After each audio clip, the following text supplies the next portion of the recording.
ਸਤਿ ਸ਼੍ਰੀ ਅਕਾਲ ਜੀ। ਰਾਜ ਪੰਜਾਬੀ ਕਹਾਣੀਆਂ ਵਿੱਚ ਸਾਰੇ ਸਰੋਤਿਆਂ ਦਾ ਇੱਕ ਵਾਰ ਫਿਰ ਤੋਂ ਬਹੁਤ-ਬਹੁਤ ਸਵਾਗਤ ਹੈ। ਕਿਰਪਾ ਕਰਕੇ ਕਹਾਣੀ ਨੂੰ ਐਂਡ ਤੱਕ ਜ਼ਰੂਰ ਸੁਣੋ। ਕਹਿੰਦੇ ਹਨ ਜੋੜੀਆਂ ਸਵਰਗ ਤੋਂ ਬਣ ਕੇ ਆਉਂਦੀਆਂ ਹਨ। ਜਿਸ ਦਾ ਮਿਲਣਾ ਲਿਖਿਆ ਹੋਵੇ ਉਹ ਕਿਸੇ ਵੀ ਤਰ੍ਹਾਂ ਮਿਲ ਹੀ ਜਾਂਦੇ ਹਨ, ਚਾਹੇ ਹਾਲਾਤ ਕਿਸੇ ਤਰ੍ਹਾਂ ਦੇ ਵੀ ਹੋਣ। ਸ਼ਰਨ ਅਤੇ ਪ੍ਰੀਤ ਦੋਨੋਂ ਸਕੀਆਂ ਭੈਣਾਂ ਸਨ। ਬਚਪਨ ਵਿੱਚ ਹੀ ਇਹਨਾਂ ਦੇ ਪਿਤਾ ਜੀ ਦੀ ਇੱਕ ਸੜਕ ਹਾਦਸੇ ਵਿੱਚ ਮੌਤ ਹੋ ਗਈ ਸੀ। ਦੋਹਾਂ ਦੇ ਪਾਲਣ ਪੋਸ਼ਣ ਮਾਂ ਹੀ ਕਰਦੀ ਸੀ। ਪਿਓ ਮਰਨ ਉਪਰੰਤ ਦੋਵਾਂ ਲਈ ਚੰਗੀ ਜ਼ਮੀਨ ਜਾਇਦਾਦ ਛੱਡ ਕੇ ਗਿਆ ਸੀ। ਸ਼ਰਨ ਅਤੇ ਪ੍ਰੀਤ ਦੇ ਕੋਈ ਭਰਾ ਨਾ ਹੋਣ ਕਰਕੇ ਚਾਚੇ ਤਾਏ ਉਸ ਜ਼ਮੀਨ ਉੱਤੇ ਕਬਜ਼ਾ ਕਰਨਾ ਚਾਹੁੰਦੇ ਸਨ, ਪਰ ਸ਼ਰਨ ਤੇ ਪ੍ਰੀਤ ਦੇ ਮਾਮੇ ਨੇ ਭੱਜ ਨੱਸ ਕੇ ਆਪਣੀ ਭੈਣ ਨੂੰ ਬਣਦਾ ਹੱਕ ਦਿਵਾ ਕੇ ਅਲੱਗ ਕਰਵਾ ਦਿੱਤਾ। ਸਮਾਂ ਬੀਤਦਾ ਗਿਆ ਅਤੇ ਦੋਹਾਂ ਭੈਣਾਂ ਦੀ ਉਮਰ ਵਿਆਹੁਣ ਯੋਗ ਹੋ ਗਈ। ਮਾਮੇ ਨੇ ਵਧੀਆ ਰਿਸ਼ਤਾ ਲੱਭ ਸ਼ਰਨ ਦਾ ਵਿਆਹ ਕਰ ਦਿੱਤਾ। ਮਾਮਾ ਸ਼ਰਨ ਦੇ ਪਤੀ ਨੂੰ ਸਾਰੇ ਘਰ ਦੀ ਜ਼ਿੰਮੇਵਾਰੀ ਦੇ ਕੇ ਆਪ ਸੁਰਖਰੂ ਹੋ ਗਿਆ। ਸਮੇਂ ਨਾਲ ਪ੍ਰੀਤ ਵੀ ਆਪਣੇ ਜੀਜੇ ਨਾਲ ਘੁਲ ਮਿਲ ਗਈ। ਹੁਣ ਸਾਰੇ ਘਰ ਦੀ ਜ਼ਿੰਮੇਵਾਰੀ ਸ਼ਰਨ ਅਤੇ ਉਸਦੇ ਪਤੀ ਦੇ ਹੱਥ ਵੱਸ ਸੀ। ਕੁਝ ਸਮੇਂ ਮਗਰੋਂ ਪ੍ਰੀਤ ਲਈ ਰਿਸ਼ਤਾ ਆਇਆ ਅਤੇ ਜੀਜੇ ਨੇ ਰਿਸ਼ਤੇ ਲਈ ਮਨਾ ਕਰ ਦਿੱਤਾ, ਪਰ ਮਾਮੇ ਨੇ ਵਿੱਚ ਪੈ ਕੇ ਰਿਸ਼ਤਾ ਪੱਕਾ ਕਰ ਦਿੱਤਾ। ਸ਼ਰਨ ਦਾ ਪਤੀ ਰਿਸ਼ਤੇ ਤੋਂ ਨਾ ਖੁਸ਼ ਸੀ, ਪਰ ਮਾਮੇ ਸਾਹਮਣੇ ਨਾ ਕਰਨ 'ਚ ਸ਼ਰਮ ਮਹਿਸੂਸ ਕਰਦਾ ਚੁੱਪ ਕਰ ਰਿਹਾ।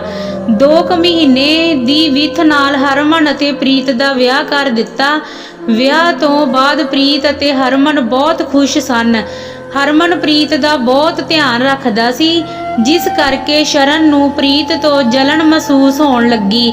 ਇਸ ਜਲਨ ਕਰਕੇ ਸ਼ਰਨ ਅਤੇ ਉਸਦੇ ਪਤੀ ਨੇ ਮਿਲ ਕੇ ਪ੍ਰੀਤ ਨੂੰ ਹਰਮਨ ਵਿਰੁੱਧ ਭੜਕਾਉਣਾ ਸ਼ੁਰੂ ਕਰ ਦਿੱਤਾ। ਅਸਲ 'ਚ ਸ਼ਰਨ ਅਤੇ ਉਸਦੇ ਪਤੀ ਨੂੰ ਹੁਣ ਪ੍ਰੀਤ ਦਾ ਜ਼ਮੀਨ 'ਚ ਬਰਾਬਰ ਦੀ ਹਿੱਸੇਦਾਰ ਬਣਨਾ ਚੁੱਭਦਾ ਸੀ। ਦੋਹਾਂ ਪਤੀ ਪਤਨੀ ਦੇ ਮਨ ਵਿੱਚ ਪ੍ਰੀਤ ਦੇ ਹਿੱਸੇ ਦੀ ਜ਼ਮੀਨ ਹੜੱਪਣ ਦਾ ਲਾਲਚ ਆ ਗਿਆ ਸੀ। ਦੋਵੇਂ ਪ੍ਰੀਤ ਨੂੰ ਹਰਮਨ ਵਿਰੁੱਧ ਭੜਕਾਉਣ ਦੀ ਕੋਸ਼ਿਸ਼ ਕਰਦੇ ਅਤੇ ਉਸ ਕੋਸ਼ਿਸ਼ ਵਿੱਚ ਸਫਲ ਵੀ ਹੋ ਜਾਂਦੇ। ਸ਼ਰਨ ਅਤੇ ਉਸਦੇ ਪਤੀ ਦੁਆਰਾ ਸੁੱਟੀ ਚੰਗਿਆੜੀ ਕਰਕੇ ਹਰਮਨ ਅਤੇ ਪ੍ਰੀਤ ਦਾ ਰਿਸ਼ਤਾ ਧੁਖਣ ਲੱਗਾ। ਹੁਣ ਦੋਨੋਂ ਨਿੱਕੀ ਨਿੱਕੀ ਗੱਲ ਉੱਤੇ ਖਿਜੇ ਰਹਿੰਦੇ ਅਤੇ ਲੜਨ ਲੱਗਦੇ। ਪ੍ਰੀਤ ਥੋੜੀ ਜਿਹੀ ਗੱਲ ਵੀ ਨਾ ਸਹਾਰਦੀ ਅਤੇ ਗੁੱਸੇ ਹੋ ਕੇ ਪੇਕੇ ਆ ਜਾਂਦੀ। ਸ਼ਰਨ ਅਤੇ ਉਸਦਾ ਪਤੀ ਪ੍ਰੀਤ ਨੂੰ ਸਮਝਾਉਣ ਦੀ ਥਾਂ ਬਲਦੀ ਉੱਤੇ ਤੇਲ ਪਾਉਣ ਦਾ ਕੰਮ ਕਰਦੇ। ਪ੍ਰੀਤ ਅਤੇ ਹਰਮਨ ਦੇ ਰਿਸ਼ਤੇ 'ਚ ਦਰਾਰ ਲਗਾਤਾਰ ਵੱਧਦੀ ਗਈ। ਜੀਜੇ ਦੇ ਕਹਿਣ ਉੱਤੇ ਪ੍ਰੀਤ ਨੇ ਹਰਮਨ ਨੂੰ ਤਲਾਕ ਦੇ ਕਾਗਜ਼ ਭੇਜ ਦਿੱਤੇ। ਹਰਮਨ ਨੇ ਪ੍ਰੀਤ ਨੂੰ ਬਹੁਤ ਸਮਝਾਉਣ ਦੀ ਕੋਸ਼ਿਸ਼ ਕੀਤੀ, ਪਰ ਪ੍ਰੀਤ ਆਪਣੇ ਫੈਸਲੇ ਉੱਤੇ ਅੜੀ ਰਹੀ। ਅੰਤ ਦੋਹਾਂ ਵਿੱਚ ਤਲਾਕ ਹੋ ਗਿਆ। ਹਰਮਨ ਬੁੱਝਿਆ ਰਹਿਣ ਲੱਗਾ ਤਾਂ ਘਰਦਿਆਂ ਨੇ ਹਰਮਨ ਨੂੰ ਇਟਲੀ ਭੇਜ ਦਿੱਤਾ।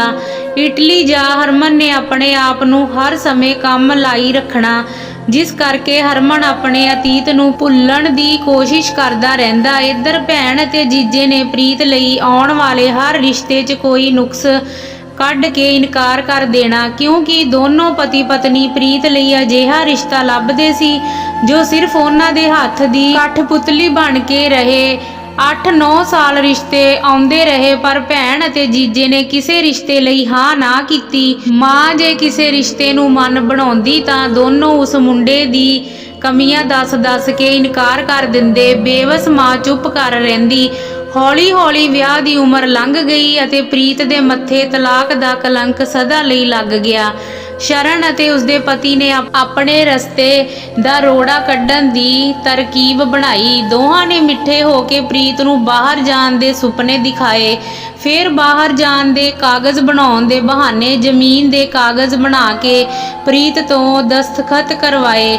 ਦੋਹਾਂ ਨੇ ਚਲਾਕੀ ਨਾਲ ਜ਼ਮੀਨ ਆਪਣੇ ਨਾਮ ਕਰਵਾ ਲਈ। ਇੱਕ ਦਿਨ ਕਿਸੇ ਨੁਕਸਾਨ ਦਾ ਬਹਾਨਾ ਬਣਾ ਕੇ ਸ਼ਰਨ ਅਤੇ ਉਸਦੇ ਪਤੀ ਨੇ ਪ੍ਰੀਤ ਨੂੰ ਘਰੋਂ ਬਾਹਰ ਕੱਢ ਦਿੱਤਾ।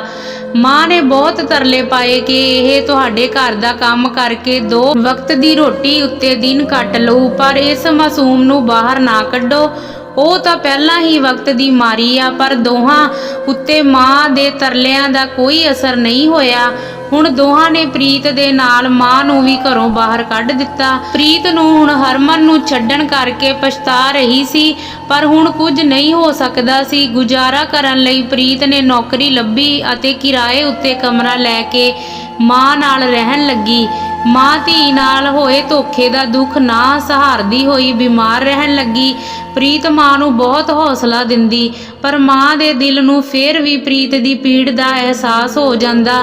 6 ਸਾਲ ਬਾਅਦ ਮਾਂ ਚੱਲ ਵਸੀ। ਮਾਂ ਦੇ ਜਾਣ ਬਾਅਦ ਪ੍ਰੀਤ ਬਿਲਕੁਲ ਇਕੱਲੀ ਰਹਿ ਗਈ। ਮਾਂ ਦੇ ਜਾਣ ਬਾਅਦ 25 ਸਾਲ ਹੋਰ ਬੀਤ ਜਾਣ ਉੱਤੇ ਵੀ ਪ੍ਰੀਤ ਲਈ ਸਭ ਕੁਝ ਸਹਿਣ ਕਰਨਾ ਬਹੁਤ ਔਖਾ ਸੀ। ਪ੍ਰੀਤ ਫੇਰ ਵੀ ਹਿੰਮਤ ਕਰ ਸਭ ਸਹਿ ਰਹੀ ਸੀ। ਪ੍ਰੀਤ ਆਪਣੇ ਆਪ ਨੂੰ ਹਰ ਸਮੇਂ ਨੌਕਰੀ ਦੇ ਕੰਮ ਵਿੱਚ ਲਾਈ ਰੱਖਦੀ, ਕਿਸੇ ਨਾਲ ਵੀ ਗੱਲ ਨਾ ਕਰਦੀ, ਬਸ ਚੁੱਪ ਕਰਕੇ ਹਰ ਸਮੇਂ ਖੁਦ ਨੂੰ ਕੰਮ ਵਿੱਚ ਉਲਝਾਈ ਰੱਖਦੀ। ਪ੍ਰੀਤ ਨਾਲ ਕੰਮ ਕਰਦੀ ਔਰਤ ਨੇ ਪ੍ਰੀਤ ਨੂੰ ਆਪਣੇ ਮੁੰਡੇ ਦੇ ਵਿਆਹ ਦੀ ਪਾਰਟੀ ਉੱਤੇ ਬੁਲਾਇਆ। ਪਾਰਟੀ 2 ਦਿਨ ਬਾਅਦ ਸੀ। ਪਾਰਟੀ ਦਾ ਦਿਨ ਆ ਗਿਆ। ਪ੍ਰੀਤ ਸਮੇਂ ਸਿਰ ਪਾਰਟੀ ਤੇ ਪਹੁੰਚ ਗਈ। ਪ੍ਰੀਤ ਇੱਕ ਟੇਬਲ ਤੇ ਇਕੱਲੀ ਬੈਠੀ ਪਾਰਟੀ ਵਿੱਚ ਹੋ ਰਹੀ ਹਲਚਲ ਦੇਖ ਰਹੀ ਸੀ ਕਿ ਅਚਾਨਕ ਉਸਦੇ ਟੇਬਲ ਤੇ ਕੋਈ ਆ ਕੇ ਬੈਠ ਗਿਆ। ਪ੍ਰੀਤ ਚੌਂਕ ਗਈ। ਪ੍ਰੀਤ ਨੇ ਹੈਰਾਨੀ ਜ਼ਾਹਰ ਕਰਦੇ ਹੋਏ ਕਿਹਾ, ਹਰਮਨ ਤੁਸੀਂ ਇੱਥੇ ਕਿੱਦਾਂ? ਹਰਮਨ ਨੇ ਕਿਹਾ ਕਿ ਮੁੰਡੇ ਦਾ ਬਾਪ ਮੇਰਾ ਪੱਕਾ ਦੋਸਤ ਹੈ, ਮੈਂ ਉਸਦੇ ਮੁੰਡੇ ਦੇ ਵਿਆਹ ਕਰਕੇ ਸਪੈਸ਼ਲ ਇਟਲੀ ਤੋਂ ਆਇਆ। ਫਿਰ ਦੋਨੋਂ ਕਾਫੀ ਸਮੇਂ ਤੱਕ ਗੱਲਾਂ ਕਰਦੇ ਰਹੇ। 40 ਸਾਲ ਬਾਅਦ ਮਿਲਣ ਦੀ ਖੁਸ਼ੀ ਦੋਹਾਂ ਦੇ ਚਿਹਰਿਆਂ ਉੱਤੇ ਸਾਫ਼ ਝਲਕ ਰਹੀ ਸੀ। ਦੋਹਾਂ ਨੇ ਕਿਸੇ ਦਿਨ ਬਾਹਰ ਮਿਲਣ ਦਾ ਪ੍ਰੋਗਰਾਮ ਬਣਾ ਕੇ ਇੱਕ ਦੂਜੇ ਤੋਂ ਵਿਦਾ ਹੋਣ ਦੀ ਆਗਿਆ ਲਈ। ਫਿਰ ਹਰਮਨ ਨੇ ਜਗ੍ਹਾ ਦੱਸ ਕੇ ਪ੍ਰੀਤ ਨੂੰ ਮਿਲਣ ਲਈ ਬੁਲਾਇਆ। ਪ੍ਰੀਤ ਸਮੇਂ ਸਿਰ ਦੱਸੀ ਜਗ੍ਹਾ ਤੇ ਪਹੁੰਚ ਗਈ। ਕੁਝ ਸਮਾਂ ਗੱਲਾਂ ਕਰਨ ਮਗਰੋਂ ਹਰਮਨ ਨੇ ਪ੍ਰੀਤ ਦੀ ਤਲਾਕ ਬਾਅਦ ਦੀ ਜ਼ਿੰਦਗੀ ਬਾਰੇ ਪੁੱਛਿਆ। ਪ੍ਰੀਤ ਨੇ ਸਾਰੀ ਹੱਡਬੀਤੀ ਸੁਣਾ ਦਿੱਤੀ। ਫਿਰ ਹਰਮਨ ਨੇ ਦੱਸਿਆ ਕਿ ਮੈਂ ਵੀ ਵਿਆਹ ਨਹੀਂ ਕਰਵਾਇਆ। ਦੋਹਾਂ ਨੇ ਫਿਰ ਇੱਕ ਦੂਜੇ ਨਾਲ ਵਿਆਹ ਕਰਾਉਣ ਦਾ ਫੈਸਲਾ ਕਰ ਲਿਆ। 40 ਸਾਲ ਬਾਅਦ ਦੋਹਾਂ ਨੇ ਉਸੇ ਕੋਰਟ 'ਚ ਜਾ ਕੇ ਕੋਰਟ ਮੈਰਿਜ ਕਰਵਾਈ ਜਿੱਥੇ 40 ਸਾਲ ਪਹਿਲਾਂ ਤਲਾਕ ਲੈ ਕੇ ਅਲੱਗ ਹੋਏ ਸੀ। ਆਪਣਿਆਂ ਦੇ ਮਤਲਬ ਕਰਕੇ ਹਰਮਨ ਅਤੇ ਪ੍ਰੀਤ 40 ਸਾਲ ਇੱਕ ਦੂਜੇ ਤੋਂ ਦੂਰ ਰਹੇ, ਪਰ 40 ਸਾਲ बाद किस्मत ने फिर बहाना बना के उन्होंने मिलवा दिता। मिले हैं वो हमको एक ज़माने के बाद, हमने जन्नत भी ठुकरा दी उनको पाने के बाद। जेकर तुसी अजे तक साडे चैनल नू सबसक्राइब नहीं कीता तां जल्दी नाल सबसक्राइब कर लो अते बैल आइकन दे बटन नू दबा के आल ते सैट कर लो ताकि साडीआं कहानियां तुहाडे तक जल्दी पहुँच सकन। तुहाडा कीमती समा देण लई बहुत बहुत धन्नवाद।